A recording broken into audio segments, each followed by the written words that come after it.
Всего за прошедшие выходные на дорогах Татарстана погибли 4 человека. Еще одна смертельная авария произошла в Рыбнослободском районе. В субботу Д-Нексия врезалась в трактор. 3-летний мальчик скончался по пути в больницу. Годовалый малыш получил ушиб головного мозга и закрытую травму живота. 26-летняя девушка была госпитализирована с черепно-мозговой травмой и переломом нижней челюсти. 49-летний водитель легковушки не пострадал. И в тот же день на улице Петербургской в Казани пожилая женщина, переходящая дорогу на красный свет, попала под иномарку.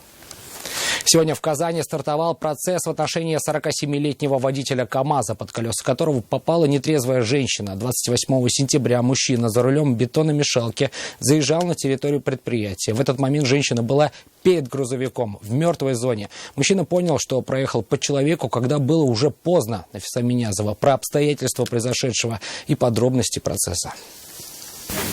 Вы совершеннолетний? Да. Нет, он просто неправильно сказал.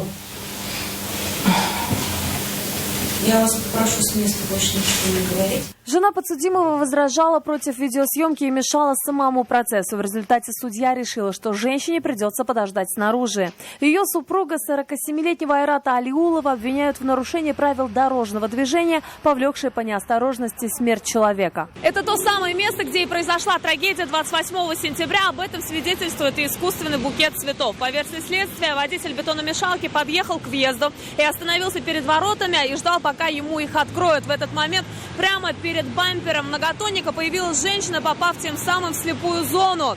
Затем мужчина нажал на газ и проехал по женщине, и дальше еще несколько метров, и остановился лишь после того, как охранники его заметили.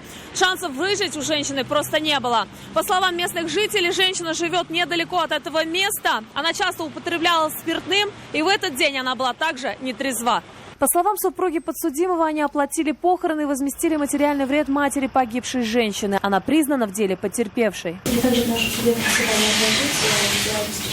В связи с этим процесс отложили до 18 декабря, однако подсудимый считает, что она снова не придет. Говорят, она также злоупотребляет спиртными напитками. Тем временем органы предварительного следствия собираются ходатайствовать, чтобы уголовное дело в отношении водителя прекратили, назначив мужчине штраф. Нафиса Минязова, Наиль Абдуллин, вызов 112.